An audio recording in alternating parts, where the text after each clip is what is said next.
Assalamualaikum warahmatullahi wabarakatuh.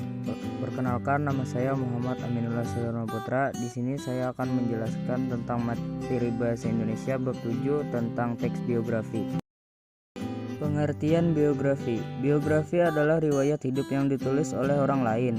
Umumnya, biografi menampilkan tokoh-tokoh terkenal, orang sukses, atau orang yang telah berperan besar dalam satu hal yang menyangkut kehidupan banyak orang. Ciri-ciri teks biografi. Ciri-ciri teks biografi ada 8, yaitu 1. Isi teks biografi menceritakan kisah atau perjalanan hidup seorang tokoh.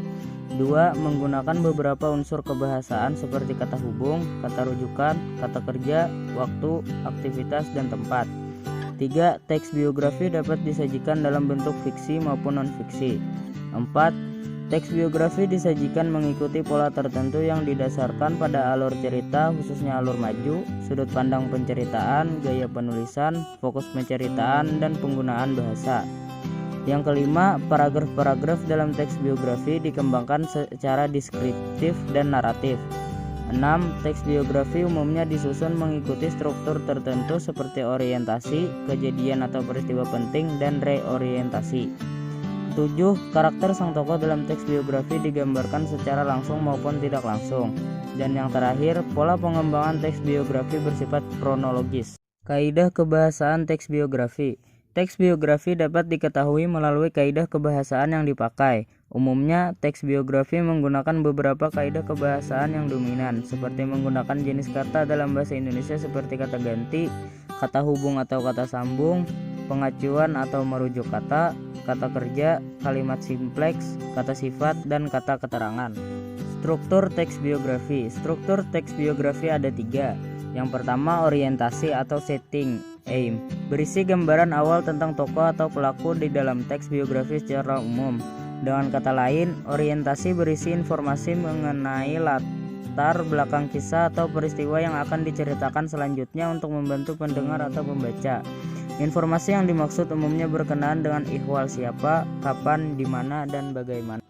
Yang kedua yaitu kejadian atau peristiwa penting, berisi rangkaian peristiwa yang disusun secara kronologis menurut urutan waktu, yang meliputi kejadian-kejadian utama yang dialami sang tokoh.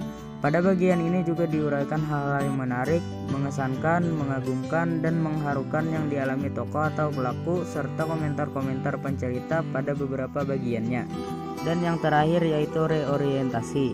Reorientasi berisi komentar evaluatif atau pernyataan simpulan mengenai rangkaian peristiwa yang telah diceritakan sebelumnya. Singkatnya, reorientasi berisi pandangan penulis terhadap tokoh yang diceritakan. Reorientasi bersifat opsional, dalam arti boleh ada, boleh juga tidak ada dalam teks biografi. Langkah-langkah menyusun teks biografi ada 7, yaitu 1. Mengumpulkan informasi dasar tokoh yang akan diceritakan, mulai nama gelar kalau ada, tempat tanggal lahir, nama orang tua, dan riwayat singkat sang tokoh. 2. Menggali data dan informasi yang berkaitan dengan sang tokoh dari berbagai sumber. 3. Memilah dan memilih data dan informasi yang diperlukan. 4. Mengolah semua data dan informasi yang diperlukan untuk membangun teks biografi. 5. Merangkai semua informasi dengan kalimat yang runtut dan bernalar sesuai dengan kaidah kebahasaan dalam menyusun teks biografi. Yang keenam, membangun abstrak teks biografi yang akan dibangun. Dan yang terakhir, mengembangkan abstrak teks biografi sesuai dengan struktur teks biografi, yakni membangun bagian orientasi, mengurutkan semua peristiwa yang dialami sang tokoh, dan menuliskan atau menyampaikan pendapat penulis tentang sang tokoh yang diceritakan.